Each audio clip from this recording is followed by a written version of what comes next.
Hey, what's going on? Hey, what's up, girl? How are you doing? This summer is here. Girl, full transparency.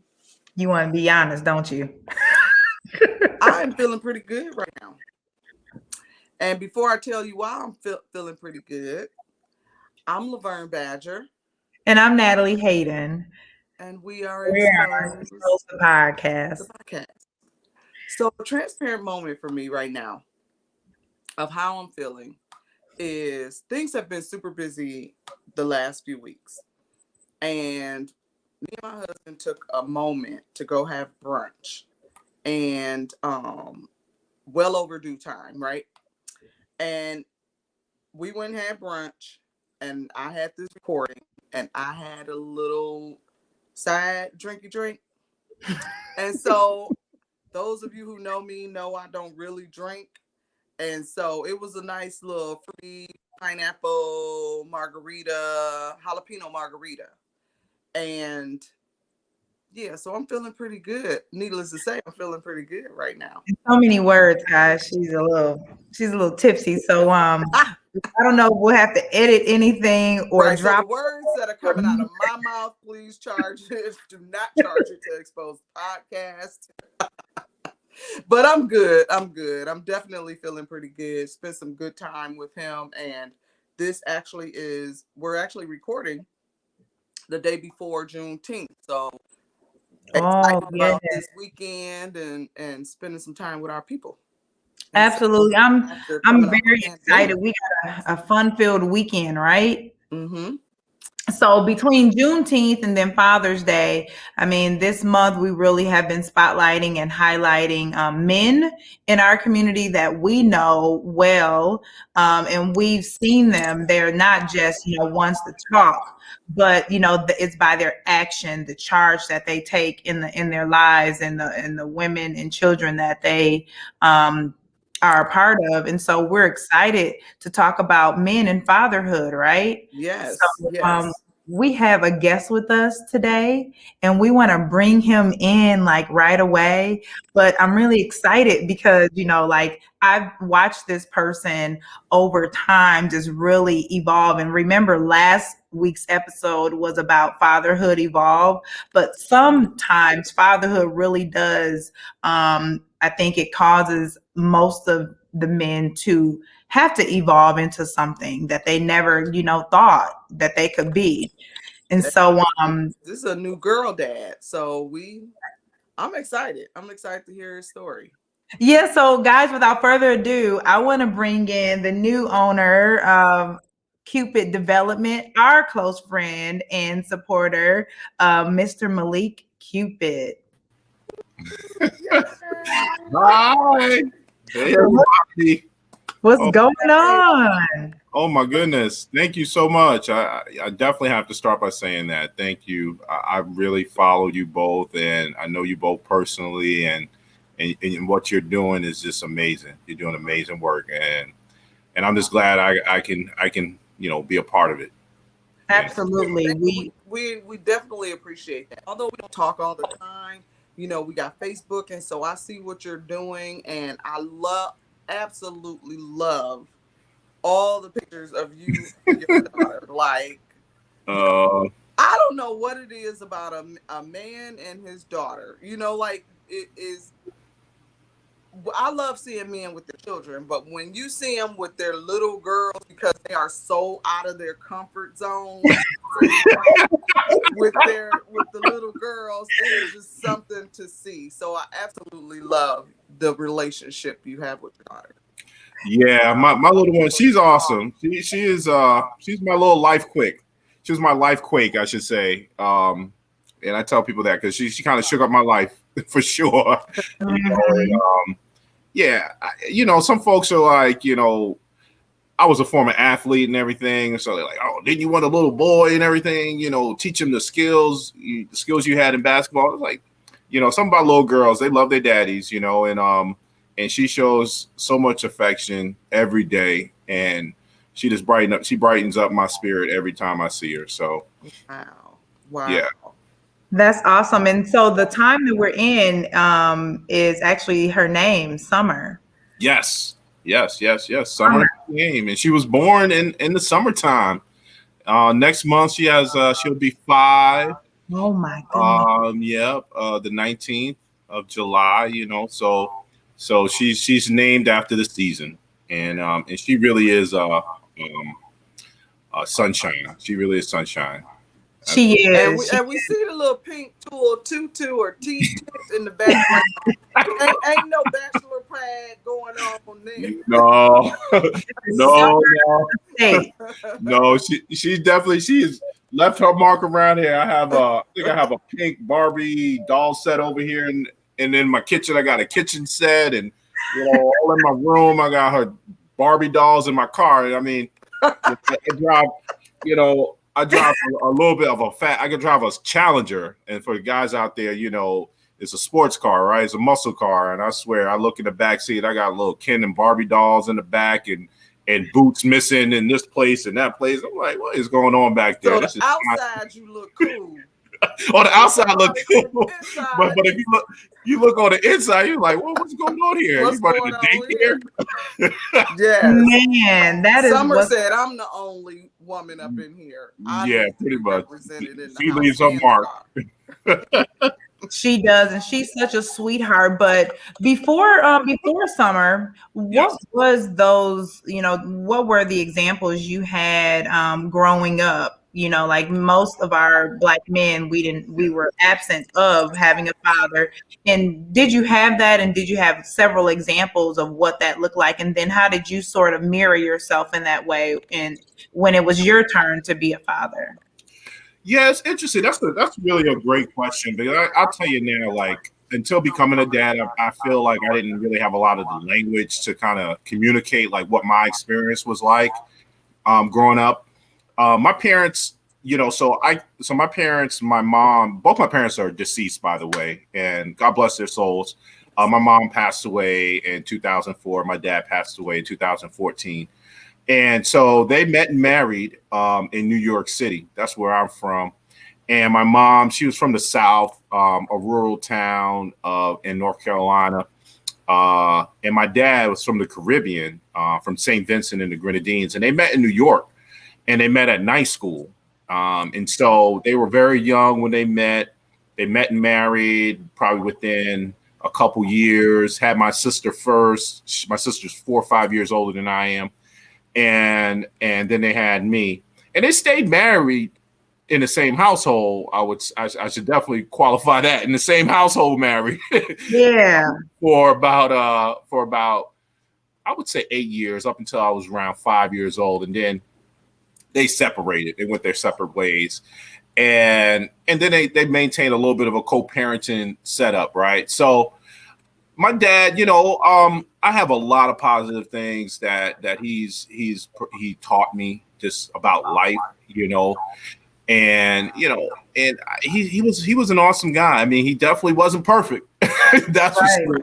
And I saw that other side of his imperfections, and a lot of it from the vantage point of my mom, and kind of some of the things that they were going through in their co-parenting, struggles at times, and so, yeah, that kind of hit hard. It hit heavy a little bit as a kid, not really understanding kind of how that thing should work out, or how it could look, and, and the ebbs and flows and of that sort of thing.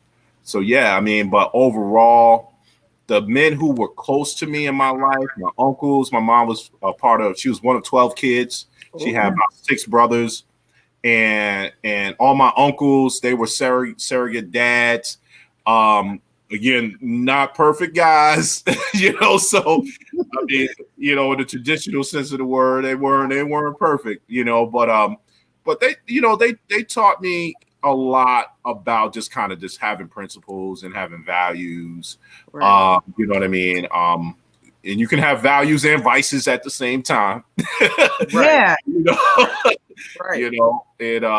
And that's what I certainly learned from them.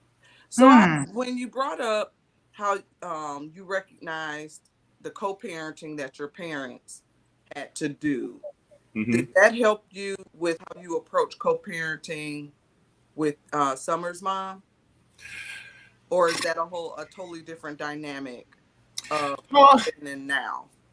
yeah, well, I mean, I'll tell you, like, there definitely were certain things about their co-parenting setup that I did not want for myself. That's for Yeah. sure. You know, like I said, there were ebbs and flows. There were some seriously tumultuous periods that I can recall my parents going through. I mean, I think there were years at times, like years at a time, that they didn't even speak to one another. You know, and how uncomfortable is that as a kid? You know, Right. when your parents don't talk. You know, Yeah. Right. whether or not Right. they're together or not, they just don't even talk. You know, they Right. couldn't be in the same room. They didn't talk. Holidays come around, you get dropped off to your grandma's house, or she might come upstairs and drop us off, and my dad's there. Then, it was just a lot of, that sort of thing that I saw. And yeah, and certainly I didn't want that for myself. And I understand co-parenting setups happen quite often, in our society. It's not, I don't think it's preferable, but I think it's almost like the new, it's normalized at this point. So I don't really think it's anything that anyone should, it shouldn't be a stigma to it, but Right. it might still be a little stigma to that. But co-parenting is definitely, um, I would do that as a positive and progression, because it's like it's either one or the other. Co-parenting is meaning that both parents are trying to remain in their child or children's lives, although they're not together. Mm-hmm. And that's progression, that's progression. So I definitely don't think that and I think people are proud of that when you can co-parent successfully. I think the Smiths, Will and Jada Smith, people, make it where they put their stories out there to show how co-parenting is done well, how it can benefit the children. Alicia Keys and her husband and his ex-wife, there's some examples of people who are really trying to do that, because I don't know, honestly, is that the norm, that original parenting is not there anymore? Marriages break up, relationships Blended break. families you're talking about. Right. So blended families and co-parenting situations have now seemed to be the norm. So kudos for you in working through that. So yeah. No, absolutely, and I, and like I said, it has ebbs and flows, so it's one of those things where, when it's bad is really bad, Yeah. and when it's good is great, so Right. it's one of those things, and you got to find that balance, but and I think as long as both folks kind of have the same vision about just remaining positive figures in their child's life. And sometimes it's not always easy to put aside, like, kind of the things that have happened in a relationship and what is going on. And that's understandable, in certain circumstances. I get that, but as long as, you can somehow over time get to a place where that can work out. And it doesn't have to happen right away. Right. In time. Yes. And so some time has really passed, even for you, if you feel comfortable sharing, like, how did, as you have grown up and watched your parents sort of go through the ebbs and flows of co-parenting, now you are a dad, and what is it that you really have taken and really tried to not duplicate in your own parenting styles and abilities with Summer? Because there are times where co-parenting cannot be healthy, and it can be actually quite toxic, and you have to somehow filter through and create that balance. How did you create that balance for the sake of Summer? Right. Well, it's still in progress, right? Yeah. So, still working on that. And I think one thing, I just want to be available, and accessible, to my kid, and just making sure that, anything she got going on takes priority, you know what I mean? sometimes, even if I have to, yeah, even if it requires me just to kind of put aside something for a little bit for that particular moment, it's about her. So, because I know how important that is. I played basketball, organized basketball since I was probably 11 years old, and played a mini summer tournaments. Used to get all these trophies. Trophies sometimes be about 7 feet tall, and all that sort of stuff. Then I went away to high school and played b-ball for high school, and then basketball in college, and what I used to look around and look in the stands, and I used to always say, man, I wish my parents were here. And it was one of those things where I would see my teammates and their parents would be all up in the stands, like cheering them on. Hey, good job, good job, good job. And I didn't know their parenting. I didn't know what was going on in their household. I just assumed that, their parents are married or whatever. But it was that sort of thing that definitely I said, I don't want that for my child. My parents, like, the communication sometimes got so bad where, it was like, you forget about the kid. Right. And what the kid has going on. I would have loved that, like I said, look up in the stands and say, hey, there's my mom, there's my dad cheering me on. I can honestly say I don't think my mom attended. I think the first and only basketball game she attended was my senior year of college when I got like an award or something like that. But I've been playing basketball since I was 11. But it was like, what life took her over, whatever she needed to do to keep us going. And, and then my dad, whatever he needed to do to keep himself going and keep us going, it kind of like, pulled a little bit of that unit apart. And, and so it was things like that I was like, what, I don't want that. Like any activity my kid has going on, I'm that's huge. It's I remember, because Richard's military kid, so his dad was military, and mom, they were married and primarily was with his mother, but he doesn't ever remember his dad coming to any games. And so when he has that, and he has a great relationship with his dad, and so it was still that piece that he felt like he just wasn't there. But in that era, his dad was just like a man provided. And financially, you provided, and he did that. He got an A+ in that of providing for his family, but being able to necessarily be that emotional support by saying, I'm gonna come to a game, cheer them on. I'm cheering you because I got these lights on. You know what I'm saying? I'm paying these bills. You know what I'm saying? Yeah. But I love to hear that that's on the forefront, that dads are thinking that it's not just about financial support, because that can get missed in child support as well. Like, child support is not all of what a child needs. Financially, yes, they need the child support to help support them financially.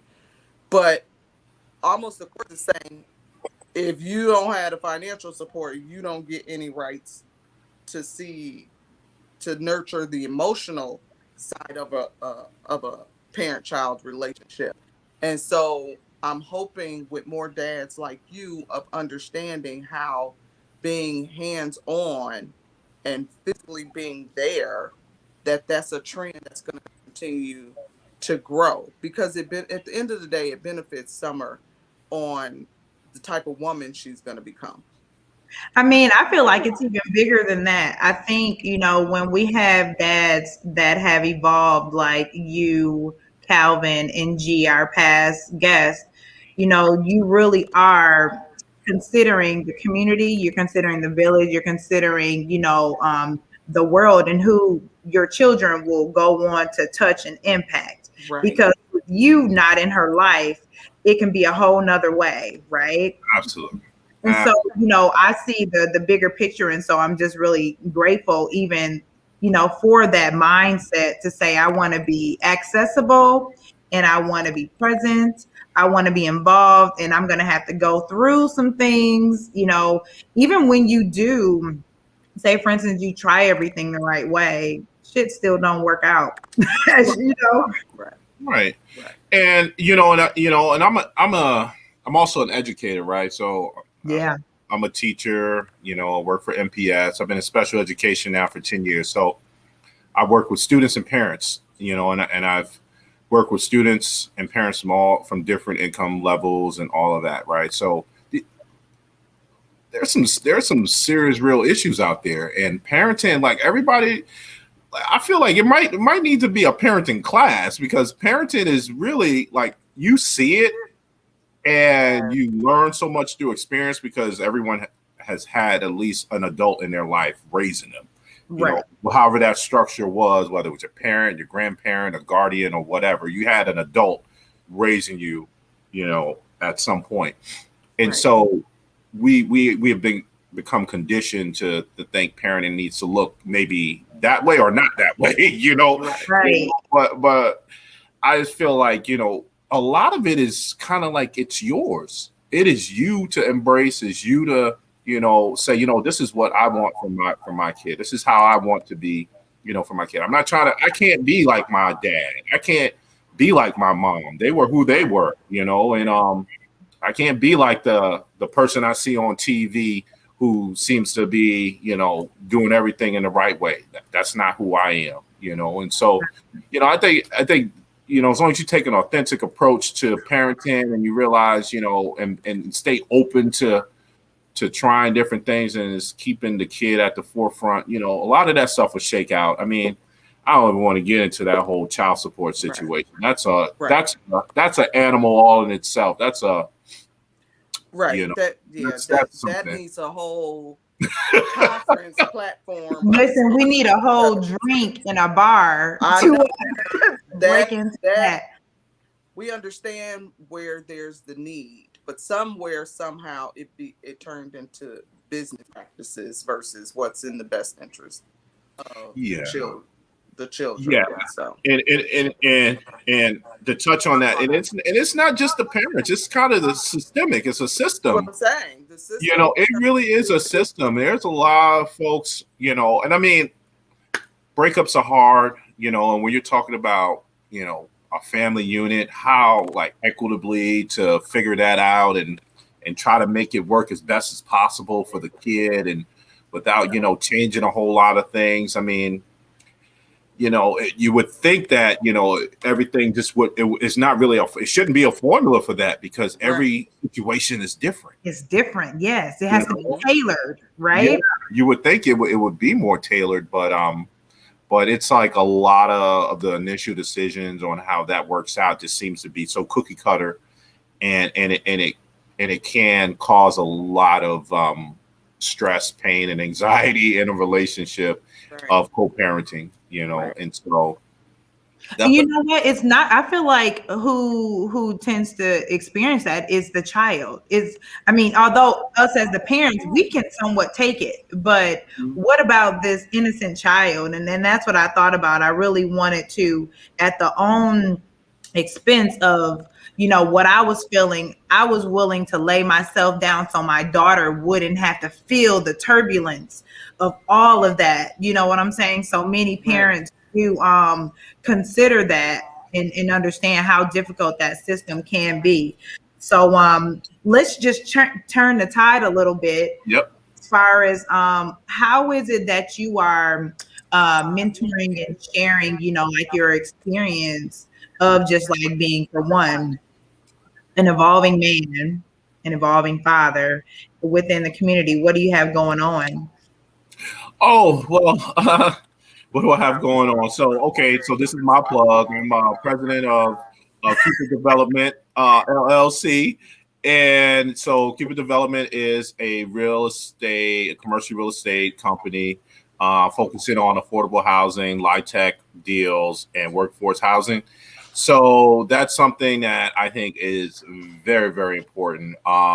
Creating stability of having affordable housing is something that is very, very needed. Wisconsin is doing a great job under the leadership of Governor Evers and Otero, who is the CEO of WIDA right now. Like, they understand that Wisconsin needs a lot more affordable housing units. And and that's personal for me, number one, because Yeah. in this setup of co-parenting, I know for a fact that some of the decisions that my mom made for my sister and me, as far as education and being able to pay for a parochial education, and it's like a Catholic school basically, for us, she was able to do that because we lived in an affordable housing unit. You Mm. know? And so I couldn't imagine if she worked for New York Bell. She was a telephone operator for a while, which later became 9X, which later became AT&T, which later became Verizon. But I remember seeing one of her tax statements when I was very young, and I don't know, like, adjusting for inflation and all that sort of stuff. But at the time, I remember some numbers like $27,000 a year.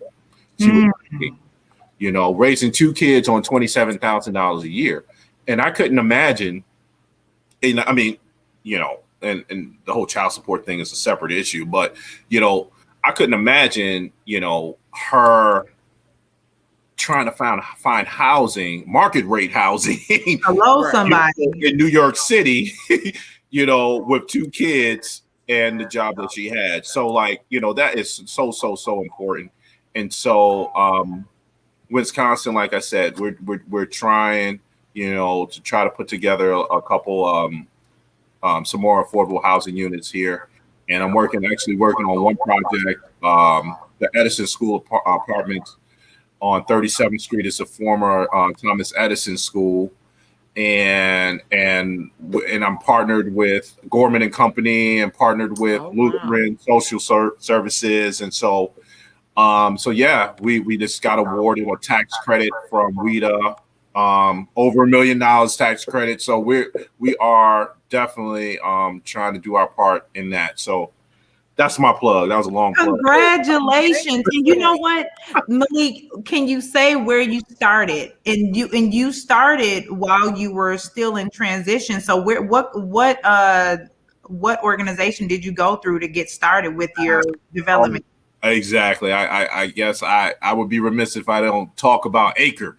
Hey, come on, Acre. Acre. Yes, that's the Acre plug. So Acre is a program affiliated with LIS, and they're also affiliated with a bunch of universities around here. So Marquette's affiliated with Acre, MSOE, UWM. And so what the goal of the program, it's like a 26-week program, extensive hands-on program and the mission, I believe, is to diversify the commercial real estate industry with people of color.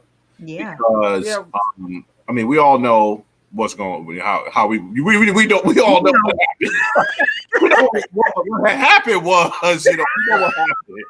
So shout out to Anchor. Richard's an Anchor graduate as well. Oh, I think I did know that. That's awesome. Okay. The program. So you talked about it at the community table, remember? Yeah, I remember that. Absolutely. Yeah. So he's looking forward to soon get there. Nat, did you see what's her name just bought her first commercial property? Tonda. I saw that. Yeah. I don't think I know Tonda. Yeah.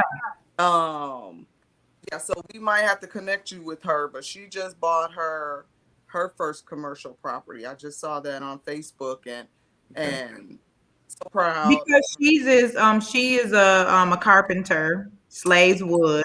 She builds tables. Might be able to use her because she does amazing work. She's the dope one. She did. You came to Malik. You did the Harambe. She also was over the Harambe, Tonda Thompson, for infant mortality rate. That's the whole thing of Harambe, the walk run. Okay. Yeah, she's over that. Okay. Well, hey, that's another thing I want to do. I want to say shout out to Milwaukee.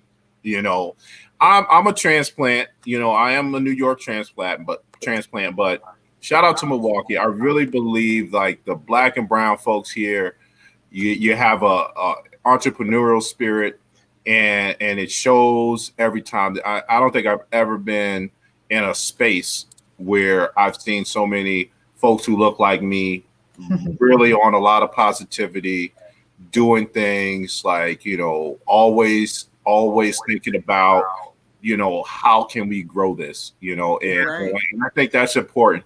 And shout out to Milwaukee for that. I mean, I really am glad that I'm here. Yeah. I'm glad you're here too, because most people would be like, "This is we out." Right. Well, I mean, and it's like compared to what though, right? So like, I mean, I'm where I'm Right. from, like you gotta have a frame of reference. So I'm looking at it like, I bounced around quite a bit. I've been around a couple places, and I'm not, yes, I'm from New York, but I'm not one of those New Yorkers who's like New York is the best place ever for everyone. I mean, it's a high density, big old city, and it's like, Right. it's a major city. It's a city, as they would say. Yeah. So, but I've lived in other places. Lived in Tampa. Lived in St. Petersburg, Houston, DC, Jersey. Virginia. Different parts of Virginia. So like, and in the Midwest, I went to University of Iowa. So I was in Iowa City for a while. And so like, and I worked campaigns. So I always was in different towns. So I appreciate, the culture of different places and what it brings to the table. And I, like I said, I have to say, in Milwaukee, shout out to Milwaukee, the Black and brown folks here they have an entrepreneurial spirit, and I think that's amazing. But That's Summer came along good. and said, "We gonna have you sitting here for a little bit. That all that moving around." Yeah, someone put an end to all that. Summer Yeah, said, all of that. You gonna stay right here for a little bit. So, So you might as well go ahead and build, and that's what you're doing. yeah. And so you're literally building a life, and you're leaving a legacy, creating all of that. And so I really hope, any young person, any young man that is sort of in this process or in this transition of, having a young kid, maybe being young or maybe even being middle age, older, it doesn't matter, but it all hits us differently. But to know that there is light at the end of the tunnel, and that you can literally build from scratch. And I feel like that's what it is for you. No, absolutely. And, and I don't want to really say my age, but I had my first kid at 41, right? So I couldn't imagine like, 18, 19, 20 having a kid, and the choices that I would need to make in order to make that situation work. I mean, I know I can only look to, my best friend back in New York, Leroy. Shout out to Leroy. Hey, Leroy. Leroy, love him to death. Talk to him all the time. But I mean, he became a dad at 16. Woo.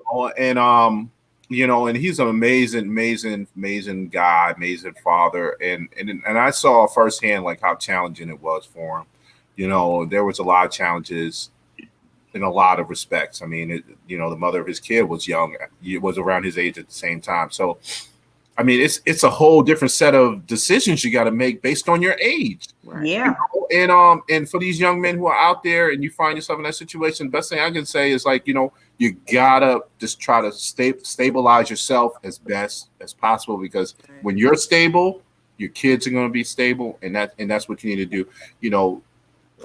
Think about the high risk decisions. You don't need to make those risky decisions, because it's not going to be worth it. It's a marathon, not a sprint. Like you don't have to get it all tomorrow. You gotta lay the groundwork to be there for your kid over time. Absolutely. Wow. Awesome. That's awesome. That's some good insight, because I don't care if you're doing it. Of course, there's some little challenges. At 16, you're not fully developed yourself at 16. But some of the anxiety and the pressures and all of that, whether you're 16 or 40, of trying to be a good parent, are still going to be the same. Absolutely. And there's no blueprint.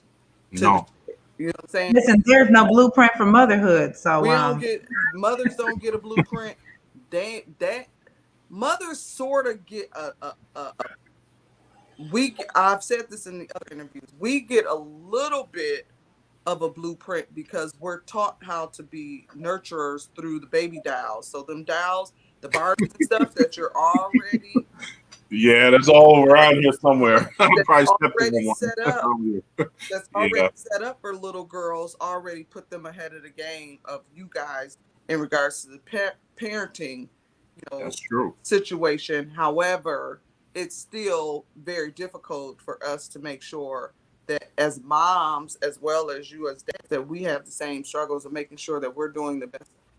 We're not causing long distance, long term harm to our children. We're just like, can they get out of it? They're not gonna get out unscathed.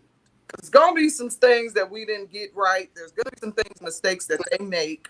But as we just pray and hope that it's not something that's going to be life altering. Mhm. We get enough, and we pray that they have learned and absorbed enough that they don't make life altering changes. And even if they make mistakes, we're going to be always there for them, right?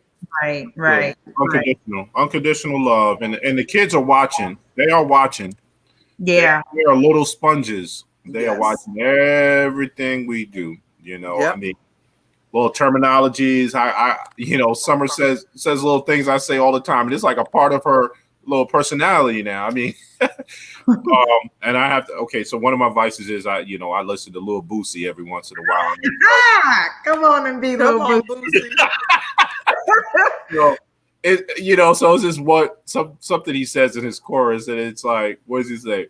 Big money, I like it. It's like that part. And I find her saying that every once in a while, like it just comes out of nowhere. And I'm just like, little girl, what are you talking about?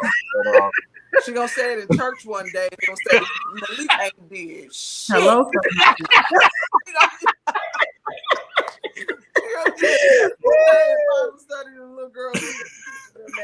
That's hilarious. Man, what they listen to at their house. So, like speaking of doing, and this will be the last question. Speaking of doing, what do you do aside from, because as a mom, I am a huge advocate for self-care, and self-care has nothing to do with the child. It's for the child that you take care of yourself. So what is it that you do for your own mental health, to maintain and sustain, the person that you are and the work that you do in the community, as well as showing up for Summer? What does that look like? No, okay, so yeah, I can be real about mental health. I mean, I'll tell you straight up. I was seeing a therapist for about 6 or 7 years straight when I was in New York. I had some really tough times. Like my mom had just passed. Like I was going through some hardships, and then one thing I just didn't understand was like, what was the stigma about? Like I was literally like, I needed help. Right. I needed help. I was like, you know what, this something just doesn't feel right. Within. I need someone to bounce some of this stuff. I need to unload. It was just too much that I had, too much that was going on, and I needed help trying to sort it out. And so in that process, I mean, yeah, with the treatment plans and everything like that, I really learned about myself in a deeper way. And self-care is important, and some things I like to do. Well, I'm an active guy, so like working out, like jogging every once every 3 months or something. Running a 5K every once in a while, or playing basketball as consistently as I can. And those are some of the things that I like to do that kind of keeps me grounded. It certainly keeps me grounded. And I'm also social. I like to be around lots of people, so I try to get out. Like this whole pandemic really bothered me, because so many functions and festivals we missed out on. I was looking forward to Summerfest. I was looking forward to a lot of the Bastille days and all of that sort of stuff, because I like to get out, and that's for me, that's self-care. Just being out and just experiencing the energy of just people just being around you, and Right. just positivity. I think we out here now. I think so. I think so too. Pandemic what? Who? Right. Juneteenth is kicking it off. Are And Yeah. you gonna be there, Malik? Are you gonna go to Juneteenth? You gonna take summer? I am gonna go for a little bit. I am gonna go for a little bit, and I may bring summer. I'm supposed to catch up with some friends that I work with or whatever. So, but it's gonna be early, so I don't know if we're gonna stick around the whole time. But I think I'm gonna get like 11 o'clock or something. That's smart. Yeah, stay for a little bit. Smart. You know, then the Bucks play later on that night, so it's gonna be a jam-packed Saturday. beautiful weather. But yeah, that mental health aspect is just so important. And mental health is not a negative thing. It's a very personal and intentional, and it's all about you. And so in that regard, you get to be selfish. But with our children, we want to consider them as well when we're thinking about our own mental health. Right. You know, like what we're doing, like when you say you're doing, Summer will also mimic and do what you do as she grows up based off of the things she saw her dad do. And so yeah, those things are really important. But we don't really want to hold you any longer, but we're so grateful and gracious to your presence and your existence and the man that you are in our lives. I know you personally, you are like my road dog, and I'm so happy. Thank I'm you. so happy for you. This Thank was you so dope. much. This was dope. Yeah, like I said earlier, I was a little tipsy, but I was totally engaged in this conversation. She got it right. I absolutely love good conversation, and I love when I see Black men doing their things as dads, but then also doing great things as an entrepreneur. But then what you're building is not just for yourself and a legacy for yourself, but you're doing something to create a space for a need in our community, which is income housing. And so, like you said, if I can afford housing,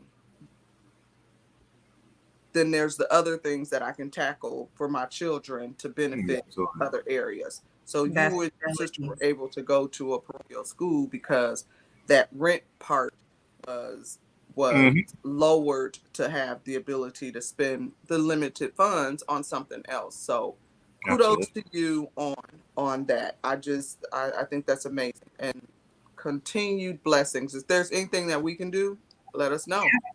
Let us know. We're here for you. Oh, thank you so much. I am so honored to have been a part of this, and I don't know what else to say. Y'all are amazing. We'll take that. We'll take it. Congratulations again on Cupid Development. So Malik, we're gonna have you hang back. Okay. Backstage, and we will close out. All right. Thanks so much, ladies. You're welcome. I appreciate you. God bless. Absolutely. Oh my goodness, wasn't that amazing? That was dope. You would be amazing. Not that I needed to. I absolutely. I love that reasoning for why he started that, because that's a huge connection. Because people don't understand, low income housing is not just for people to be lazy, to say I don't want to pay full rent, or you really can't afford it. But then if I can get that low housing, then that allows for me to afford some different things for my children so that they can have something better, not to save money so I can, you know what I'm saying, so I can party or buy, cars and all of that stuff. People are really in need to survive out here, and if there's opportunities that can be created to help that, I love it.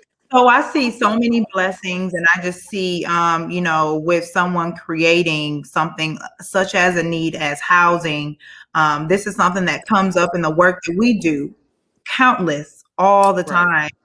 Stability is essential when one is trying to, take care of themselves and their children. And so it's just really important and essential that we definitely wrap our arms around and support and encourage men as well as other minority groups to kick up and create and build in a way that we're providing and supporting each other. So I'm super excited about this. And we will provide all of that information. If anyone is looking to get in contact with Malik, I'm sure he will be open to sharing his journey and experience, about even with the ACRE program and where to start. And we'll provide all of that information in the show notes. So I guess we're going to kick this summer off because, guys, guess what? We're going on a break. We are going on a break. And clearly I started my co-host want to get drunk in the afternoon on a Friday. So, man, I'm telling you, but I need a little nappy nap.